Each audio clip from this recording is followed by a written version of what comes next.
Yeah, it's Muddy Waters. Yeah, Muddy Waters. Citron, I think, actually was positive on it. Yeah, Citron defended it. Muddy Waters was the one that hit it. They're fucking great. Second day I started trading, Muddy Waters hit the Chinese stock called Snuff. Symbol was Snuff. It went down 95% in 2 days. And then it got halted and delisted. That was the second day I was trading. And I remember on day 2 that Snuff tripled in like an hour intraday. And I bought it. Like I went all in with my small account. I sold it after it went up like 7%. I took 7% out of a triple. And I thought those moves were normal. I'm like, wait, if trading is this easy, you get doubles and triples every day, heck, I'm gonna be rich in a month. Oh, little did I know, I wasn't gonna be making any money for the next 2 years.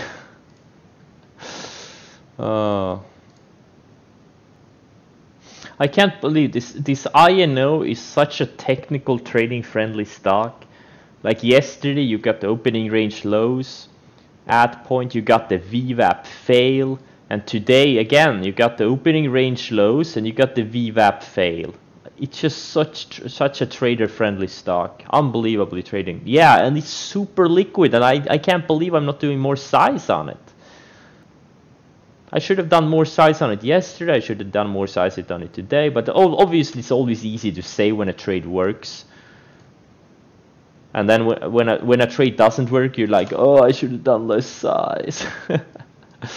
It is what it is. But man, yeah, I mean, when I started making money consistently, yeah, definitely 50K plus, maybe 100K. But even before that, I obviously was making money since I took a small account. When I was at, like 8, I remember May 2013. I remember it because I shorted Fannie Mae this day. This day here, top, this is a 2-day chart. But I was down to like 8,000 bucks in my accounts. Okay. I had been trading for 2 years. I blew up like 3 times. I borrowed money and also took some from my savings to, refinance my trading accounts. I was down to 8,000 bucks. And on this day, I increased my accounts by 50%. I went from 8K to 12K. And that was kind of the turning point. After that point, that's when I stopped losing money consistently. And I didn't become consistently I'm still not consistently profitable. I can have 3-6 month periods where I make little or no money. Happens almost every year. So it's it's kind of hard to say. It's kind of hard to answer that question. How many percent per trade? 1 or 2 usually. Like nowadays, I rarely risk more than 0.5% of my account on any trade, but when I had a smaller account, I consistently risk like 1-2%. From what account size did you leave only from a trading and not from your job? Let's see. I kind of quit my job a little bit too early. I should have waited probably 6 months or so, because I was in a type of situation where I was making money, but all the excess money I made went for living expenses, so I didn't really grow my account. It would have been better if I had worked like part-time for another 6 months, but it's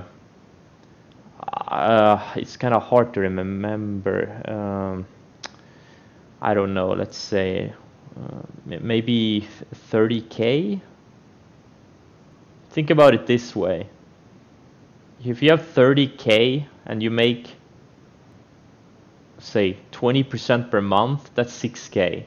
That's enough to cover living expenses, taxes, and you can grow your account.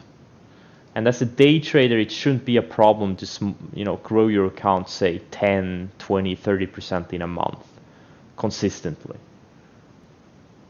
What I look for the 60-minute chart, I look for stocks that have recently made big moves, and then I look for tight ranges, like something like RCL, right? It's super beaten down, then it had a huge bounce, and then it went in a tight range. And once it broke out of that range, well, you buy it. I don't really look at moving average crosses ever. That's really nothing. That's really nothing I do. I usually look at moving averages both on the daily, weekly, 60-minute chart to one, see the trend, and to catch potential support and resistance areas. Where I worked as a security guard, and I was also studying to biomedical laboratory science. I was studying to become a biomedical laboratory scientist, and I worked as a security guard, and I traded, and now I just trade, and I've never been this brain dead in my life. I'm gonna be honest with you guys. Yeah, I'm too lazy to go to seminars. I used to go to these trading seminars. The Traders for a Cause. I was at Dan Sanger's seminar. I was at the Microcap Club seminar. But for the past 2 or 3 years, I haven't been to a single one. Because you feel like, you know, you go there to learn, but once I started making some serious money, I'm like, ah, whatever, I don't give a shit anymore. I'm standing on my own 2 legs now.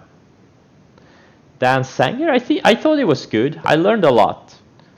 But obviously all of that is in the public. If you just Google Sanger, there's hundreds of articles about him and his method, and also he has a site where he has, you know, you can just go back through his newsletters, you can study his method. So there wasn't anything new, but it's kind of, you know, I thought it was good still. It's always nice to see, you know, a successful trader in person. Well, I use money for a lot of different things. But I haven't been traveling lately. I'm lazy, what can I say? But I could really, I could travel anywhere. It's kind of funny, when you get the money, you don't want to do anything with it. Kind of funny how it works. I don't want to buy anything.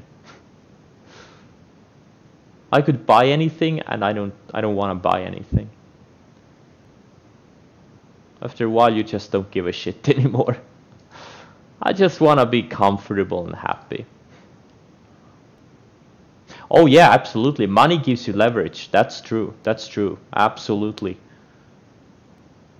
I'm not really dependent on anyone. I don't have to get a job. I could probably be I could stop trading today and be unemployed for the rest of my life, and I would be fine. Well, I didn't really have a career. I didn't have a career.